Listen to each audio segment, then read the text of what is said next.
हाय दोस्तों, तो आज का हमारा टॉपिक है एथलीट्स फिट। तो चलिए देखते हैं एथलीट्स फिट क्या होता है।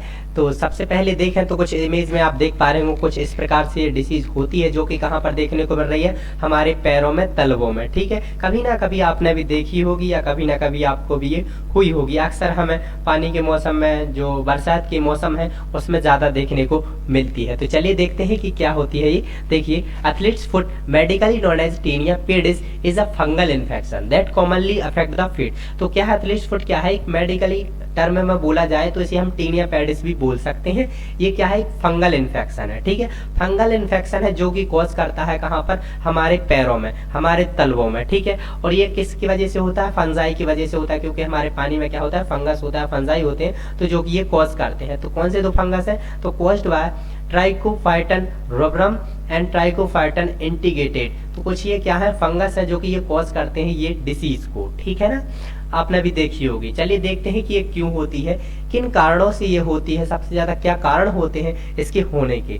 तो सबसे पहले बात करें staying in water for a long time. तो क्या होता है, जो व्यक्ति, जो बच्चे बहुत ज्यादा समय तक पानी में रहते हैं, उनके पैर है ना जो पानी में रहते हैं लंबे समय तक, तो लंबे समय तक पानी में रहने से क्या होता है कि ये कंडीशन होने के चांसेस हो जाते हैं, एथलीट फुट होने के चांसेस बहुत ज्यादा बढ़ जाते हैं।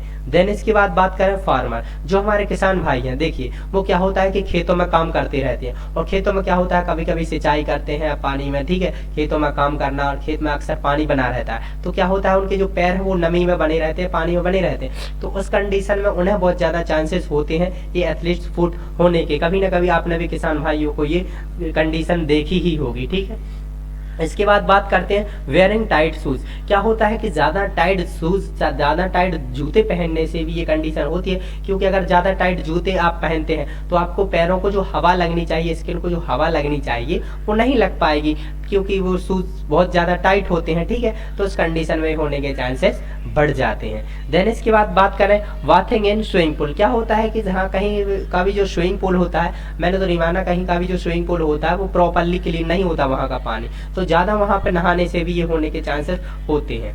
देन इसके बाद बात करें HIV इन्फेक्शन। अगर HIV इन्फेक्शन है पहले से तो कहीं ना कहीं इसके चांसेस हो जाते हैं। देन इसके बाद बात करें लिम्फोइडीमा। लिम्फोइडीमा क्या है? पानी की वजह से, ज्यादा देर तक पानी में रहने की वजह से, अगर हमारे ज्यादा देर तक पानी में पैर रहते हैं तो उसकी वजह से जो सूजन आ जाती है, सूजन रहती है पैरों में, तो उसी कंडीशन को लिम्फोइडीमा बोल रहे हैं। ठीक है ना, इसके बाद बात करते हैं week immune system. Immune system क्या होता है? एक हमारी बॉडी की प्रतिरक्षा प्रणाली होती है जो कि डिसीज को ठीक करने के लिए हेल्प होती है, लेकिन अगर वो कमजोर है, ठीक है, तो कहीं ना कहीं ये चांसेस हो जाते हैं।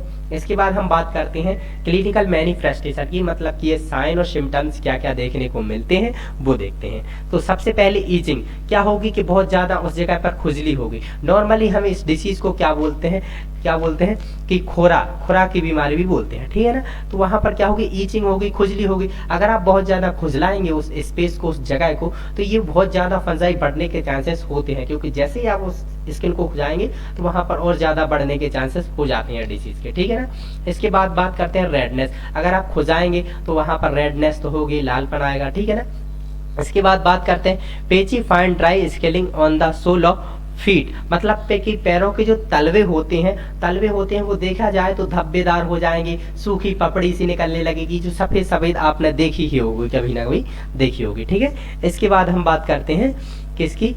डायग्नोस्टिक इवेल्युएशन की। अगर ये डिसीज होती है तो हम कैसे ट्रीट कर सकें, कैसे देख सकते हैं। तो हिस्ट्री कलेक्शन करेंगे, पहले पूछेंगे कि पहले तो ये डिसीज नहीं हुई और अब कैसी है। ठीक है, इसके बाद फिजिकल एग्जामिनेशन करते हैं, बॉडी को असेस करते हैं कि कहाँ कहाँ ये डिसीज देखने को मिल रही है, मतलब तलवों में है, उंगलियों में है। ठीक है ना, देन इसके बाद बात करते हैं ब्लड एग्जामिनेशन करते हैं, ब्लड में देखते हैं, and microscopic and culture of skin. ये कुछ डायग्नोस्टिक इवेल्युएशन होते हैं जो किए जा सकते हैं मैनुअली।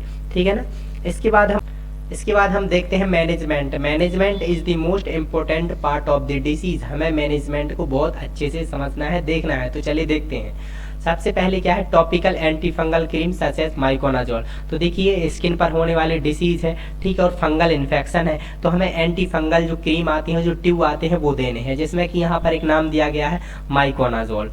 इसके बाद बात करते हैं administer oral anti fungal if not treated by topical cream, तो टर्विनाफाइन एंड इट्राकोनाजोल। तो देखिए अगर जो टॉपिकल क्रीम आ रही हैं वो काम नहीं कर पा रही, वो ठीक नहीं कर पा रही, तो हम ओरली भी कुछ मेडिसिन दे सकते हैं, जैसे टर्विनाफाइन एंड इट्राकोनाजोल, ठीक है ना।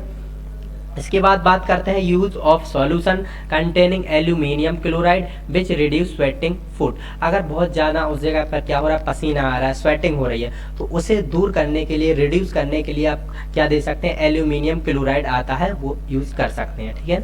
इसके बाद apply antifungal powder to feet and inside shoes everyday. क्या हो सकता है कि अगर आपको ये डिसीज है, ठीक है ना, मतलब कि ये डिसीज है, आपको कोरे की बीमारी है, तो आप क्या कर सकते हैं, एक एंटी फंगल पाउडर भी आता है, पाउडर फॉर्म में भी बहुत सी मेडिसिन आती है, तो ये पाउडर फॉर्म में आता है, एंटी फंगल पाउडर आता है, तो आप इसे एवरीडे अपने जूतों में, तलवों में लगा सकते हैं, ठीक है, शूज में भी, और जो आपके तलवे होते हैं, पैर होते हैं, उनमें भी अप्लाई कर सकते हैं, ताकि जो आपके डिसीज है नॉर्मली ठीक हो सके, ठीक है।